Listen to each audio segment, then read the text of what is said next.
Kerwin's Game Store, the best place in gaming.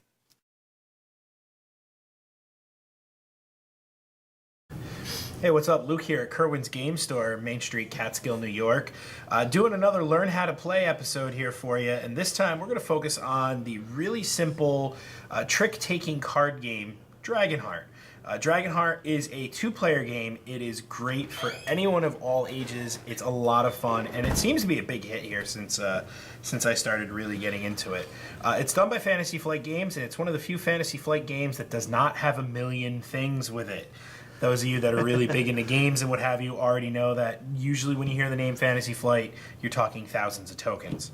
So, Dragonheart plays a little bit like rock, paper, scissors. You've got this absolute gorgeous board that shows you how things work. What's going to happen is that there are two decks of cards. They're both exactly identical. And one person's going to play red, the other person's going to play green. I have Steve here with me today that's going to be helping me show this.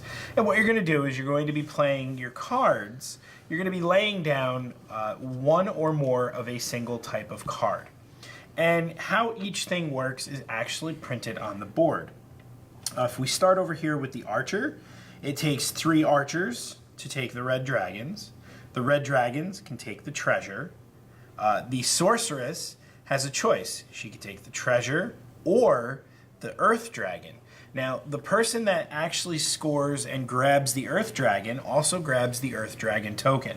And what that does for them is that ups their hand size to 6, so they get more cards to choose from. But if there's another earth dragon card here and the other player plays the sorceress, they can steal the token from you, also taking one of your cards at random from your hand and placing it back on top of your pile.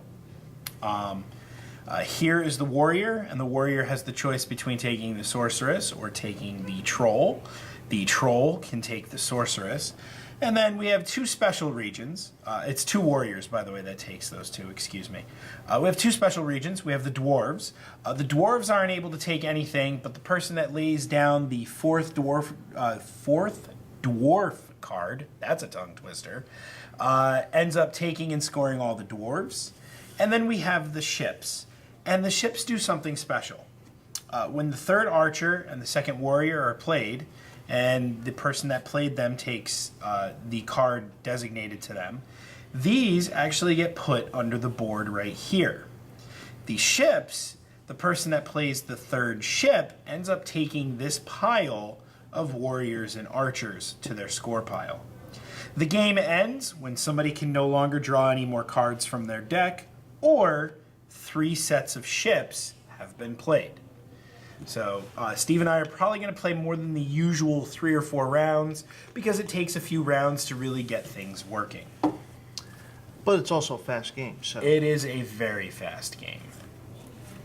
And I'm going to be mean and make Steve go first. All right. Well, he may think he's being mean, but I'm going to put down 2 archers to start. And he draws back up to 5 cards. All right. Mind how you're covering the board there. Oh, my bad. Sorry. Now I'm going to play the dragon to take the treasure and score. Now, Steve played 2 of the 3 archers needed. Now, what he did there is he set me up to play the third archer to take the dragon, which then puts the archers at the bottom of the board. I'm just being nice because it's in public. It is. Yeah, normally Steve rocks me at this game. The first of many ships have been played. I play 2 more. We leave the ships at the bottom of the board to indicate that the game is 1/3 of the way over. I collect everything that's underneath the board, and now it's Steve's turn. Roger. That's what you get for being nice.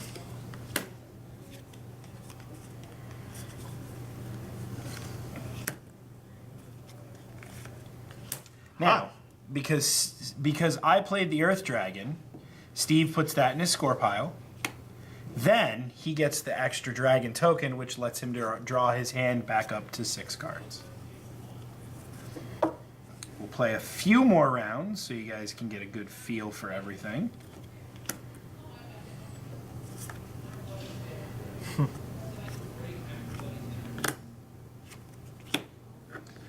2. Now, what else is you might be noticing is that point values on the card don't matter until the end of the game.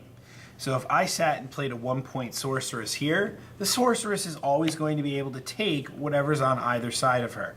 Mind you, you have to choose either treasure chests or the dragon. So points don't matter until the very end of the game. And speaking of, I end up taking the earthen dragon. I take the token. I choose one of his cards without looking, put it back on top of his deck, and then I draw back up to 6 cards.